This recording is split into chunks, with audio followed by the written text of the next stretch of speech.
Ah, que surpresa! Pedro Vaca finaliza seu relatório. Vocês lembram daquele relatório produzido onde ele esteve no Brasil a convite do próprio governo? Pois é, eu lembro disso. E lembro, inclusive, que nas matérias passadas, nos nossos editoriais passados, eu disse: isso não vai dar em nada, pelo contrário, isso pode se tornar e vir contra a própria direita, porque a gente já imaginava, pela skin do rapaz, a gente já sabe do que esperar. Então vamos lá, eu não me engano, se você ainda se engana, aí é uma questão sua. Vamos lá que eu vou contar para vocês aqui exatamente quais foram os passo a passos que ele teve e a sua visita aqui no Brasil, para que você relembre os fatos e a gente já vai chegar no relatório que ele fez, tá bom? É muito importante que você esteja atento até para você poder entender, relembrar depois de tantos e tantos acontecimentos nesse nosso país. Eu acho que vale a pena a gente trazer aqui somente rapidamente, tá, os acontecimentos e a sua passagem pelo Brasil.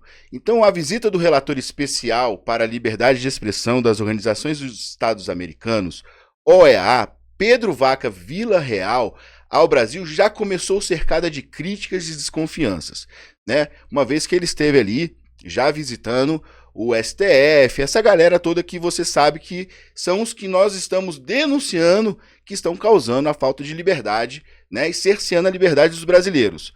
Mas aí a gente vai lá, ó. Em vez de iniciar sua agenda ouvindo aqueles que denunciam perseguição política, censura ou perda de direitos, o representante da OEA optou por se reunir primeiro com o presidente do Supremo Tribunal Federal, Luiz Roberto Barroso, aquele que diz: perdeu, mané. Vocês se lembram dele? Claro, óbvio, né? E derrotamos o bolsonarismo. Olha só, vamos lá, ele começou fazendo a visitinha aqui e vocês devem estar vendo as fotinhas aí do lado passando para vocês. Um dos principais alvos da acusação sobre restrições à liberdade de expressão do país, que é o Luiz Roberto Barroso, né? E Alexandre de Moraes, que a gente nem se fala, né? Então, olha só, pessoal, dia 9 de fevereiro ele esteve no Brasil, se reuniu com a SECOM, Secretaria de Comunicação Social. Dia 10 de fevereiro ele encontrou com a ministra de Macaé, né? A ministra Macaé Evaristo, dos Direitos Humanos e Cidadania. Dia 10 de fevereiro ele encontrou com Luiz Roberto Barroso e Alexandre de Moraes. Dia 11 de fevereiro, reunião com Jorge Messias, da AGU. Dia 11 de fevereiro também encontrou com os congressistas da oposição, que somos nós da direita que estávamos, de fato, querendo denunciar os abusos e a falta e o cerceamento de liberdade que estão sendo causados no nosso país, né? Então, olha, dia 11 de fevereiro de 2025, reunião com a Polícia Federal. Dia 12 de fevereiro, encontro com a senadora Elisiane Gama. Eita, quase que não saiu. Elisiane Gama, vocês sabem quem é Elisiane Gama, né? Petista de carteirinha. Essa aí foi entregar para ele querendo dizer que tentamos dar um golpe de Estado, tá? Nessa reunião foi basicamente isso, mas eu vou trazer para vocês. Dia 2 de fevereiro, reunião com Carmen Lúcia, do TSL, queria saber como é que eram os processos aqui eleitorais no nosso país, tá bom? Dia 2 de fevereiro, visitou Itamaraty.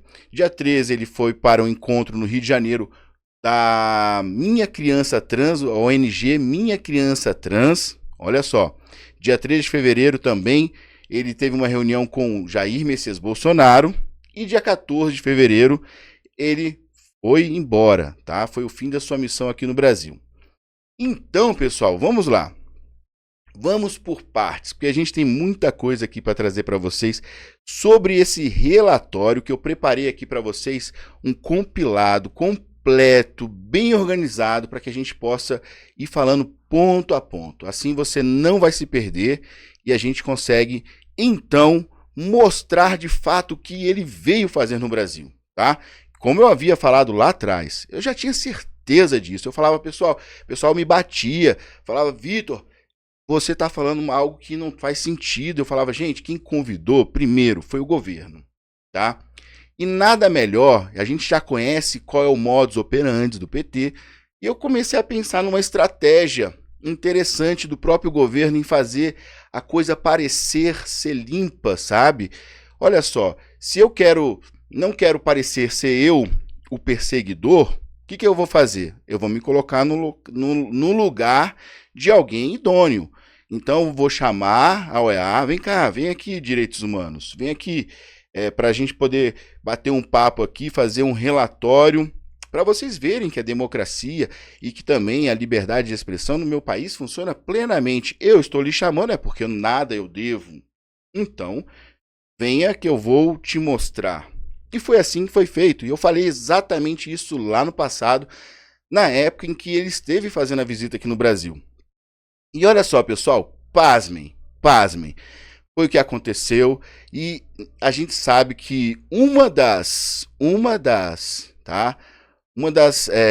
situações que ele trouxe, tá, e que ele se preocupou e de forma muito equivocada, até incompetente, digo assim, tá? Para mim foi incompetência total. Ele vem trazendo o Nicolas Ferreira, tá, como um personagem principal aí no seu relatório, criticando a atuação de Nicolas Ferreira. Esquece ele sobre algumas questões que eu vou trazer para vocês logo à frente. Vamos então iniciar aqui, olha, já os pontos, tá? O relatório da OEA, a omissão de censura à direita e crítica à ironia de Nicolas Ferreira. O relatório anual das Comissões Interamericanas dos Direitos Humanos, da OEA, divulgado em 9 de maio de 2025, gerou controvérsia ao negligenciar casos de censura que figuras e veículos de direita alegam ter sofrido no Brasil. Críticas apontam um viés ideológico no documento, assinado por Pedro Vaca, que priorizou a crítica a um ato de ironia do deputado Nicolas Ferreira, em detrimento às supostas violações da liberdade de expressão. Vamos lá, omissão da censura à direita. Deixa eu só mudar aqui, pessoal. Prontinho. Tá ótimo aqui já. Vamos lá. Prontinho aqui. A omissão de censura à direita. O relatório é criticado por não abordar de forma contundente as alegações de censura que a direita brasileira afirma sofrer, tá? Diversas figuras e plataformas conservadoras reportaram bloqueio de perfis em redes sociais, vocês lembram disso, né? Remoção de conteúdo e investigações judiciais por expressarem opiniões críticas. Essas ações, segundo os críticos, configuram censura e cerceamento da liberdade de expressão, mas foram tratadas de forma superficial no relatório da OEA. Tá? Eles trataram isso de forma superficial, não dando a devida importância. Ainda vamos lá que vocês vão ver aqui o circo pegar fogo. Bloqueio de contas no X.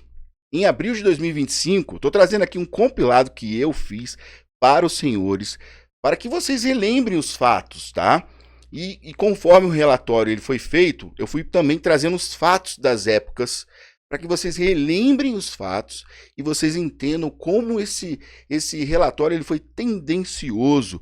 Foi um relatório feito com uma ideologia que a skin não nega, né? A skin desse Pedro Vaca não nega e não me desce. Eu sabia que ele era esquerdista e aí está provado. Vocês vão ver agora.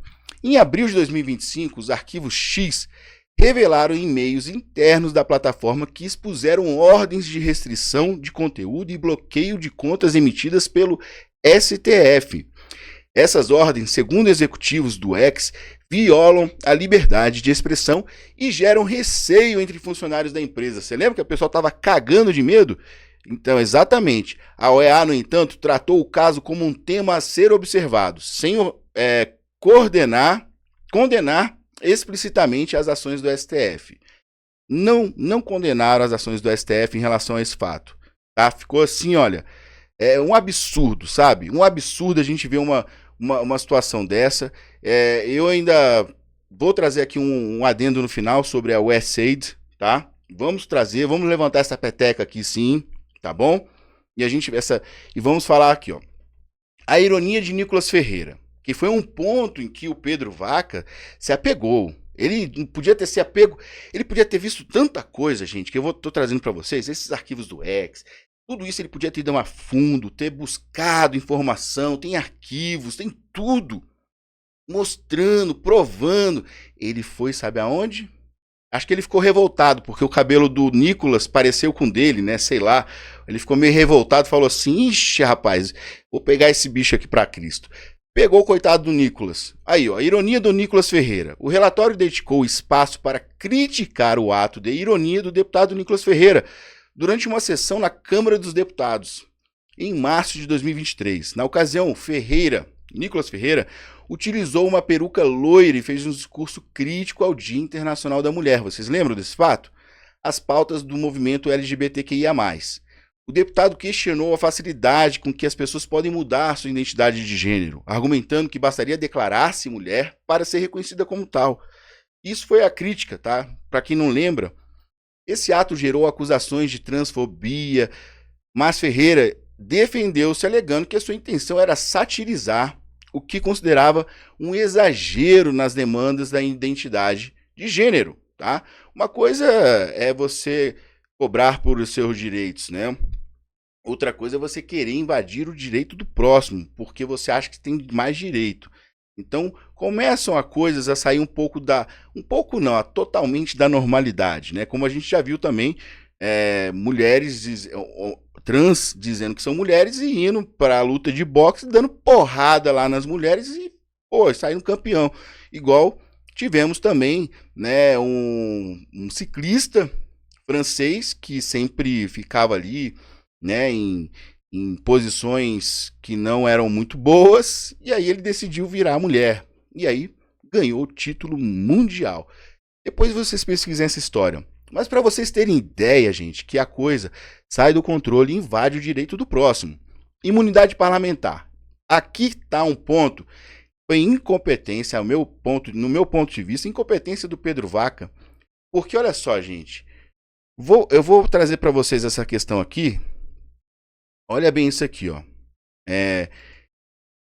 Ele esqueceu e ignorou completamente o artigo 53 da nossa Constituição Federal.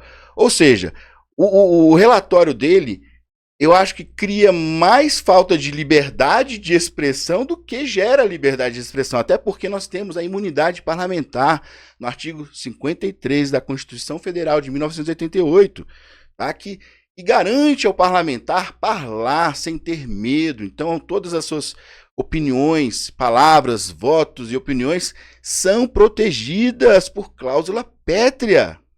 Na Constituição está lá expressamente dito que ele pode fazer. Ele tem imunidade para tal, porque senão ele ficaria então amarrado a certas questões e não falaria o que deveria. Então ele esqueceu desse porém, desse pequeno detalhe, tá? Vamos colocar aqui, vamos ser bonzinhos com Pedro Vaca, com a incompetência dele. Ele esqueceu desse pequeno detalhe. Mas eles defendem que a crítica de Nicolas Ferreira, ainda que considerada ofensiva por alguns, estaria protegida por imunidade parlamentar. E está protegida, certo? Vamos ao próximo ponto do relatório. Censura a Felipe Martins. O relatório mencionou a censura imposta a Felipe Martins, o ex-assessor do governo Bolsonaro pelo STF, mas sem expressar preocupação, Martins foi proibido de usar redes sociais e conceder entrevistas, o que os críticos, né, e todos nós sabemos, que é uma violação da liberdade de expressão. As preocupações seletivas que foram demonstradas nesse relatório. Vamos lá, a OEA manifestou preocupação com a detenção de manifestantes em São Paulo, mas não expressou a mesma preocupação com relação às alegações de censura à direita. Essa seletividade é vista como um sinal de viés ideológico, claro e objetivo, né? A visão dos juristas sobre o fato. Juristas como Luiz Augusto Módulo criticam a inversão de valores do relatório, que priorizou a crítica a Nicolas Ferreira em detrimento das denúncias de censura. Eles argumentam que a OEA priorizou, né, informações alinhadas à sua visão de mundo. O foco ideológico, claro, aqui, olha, a OEA demonstrou maior preocupação com casos envolvendo jornalistas, figuras da esquerda, enquanto negligenciou as alegações da direita. Bom, e a gente sabe, tiveram reuniões, né? pessoal foi lá, pessoal, mostrou, teve reuniões, mostraram tudo, documento, vídeos. A filha do Clezão fez um depoimento, falou com ele, inclusive falou com ele em espanhol, e foi um depoimento emocionante sobre a morte do seu pai, por uma negligência, tá? Uma negligência da nossa justiça, por não ter colocado ele em prisão domiciliar ou ter colocado ele sob liberdade para que ele pudesse ter um tratamento adequado sobre o seu quadro de saúde. Ela colocou ali de forma excepcional, tá? E espetacular, emocionante. Tudo foi passado. Tivemos o Carlos Jordi, com a Carla Zambelli, ali tivemos Van Hatten junto, mostrando para ele documentos e provas de que a liberdade de expressão no nosso país não só estava ameaçada, mas ela está sendo surrupiada por poderes que se veem maior que os outros. Então, pessoal, olha só. A gente sabe que uma vez as instituições internacionais demonstrando a sua seletividade ao lidar com direitos humanos, reforça a sensação de impunidade e o desamparo de quem realmente sofre as consequências da censura, tá? Então, olha só, é muito crítico a gente ver e muito triste a gente saber que o relatório produzido, que deveria ser produzido de forma com que mostrasse realmente as provas que foram lhe dadas, ele recebeu todas as provas, imagens, vídeos, documentos, comprovando inclusive aquele cerceamento de liberdade e o medo que tinham os funcionários da plataforma X, antigo Twitter, mas ele foi se preocupar com a peruca do Nicolas Ferreira, gente. E ele, sem observar, sem fazer a sua devida observância, não analisou que o Nicolas tem imunidade parlamentar e ele pode muito bem se declarar em plenário, falar que as suas falas, opiniões estão protegidas pela nossa Constituição. Isso demonstra mais uma vez a sua incompetência, demonstra mais uma vez também que ele está alinhado ideologicamente com a esquerda. Tá? A skin não muda, isso eu falo desde o início. Se ele foi convidado pelo próprio governo para estar aqui, a minha teoria e a minha tese só me fazem ter certeza de que eu estava correto lá em fevereiro, quando eu disse para os senhores, para as senhoras aqui do meu canal, que ele tinha vindo de forma estratégica, que o governo tinha feito tudo isso, um teatro, olha, vamos chamar, ele vem, mostra que nós não estamos, na verdade, aqui, olha, ocultando nada. Se nós chamamos, né? É igual aquele cara que vai fazer o tráfico de drogas. Às vezes, esse cidadão, já aconteceu isso, né? Ele vai na frente de uma delegacia para passar droga, a fim de que a polícia nunca pense que, poxa, o cara vai vir aqui na frente da minha delegacia para fazer tráfico de drogas.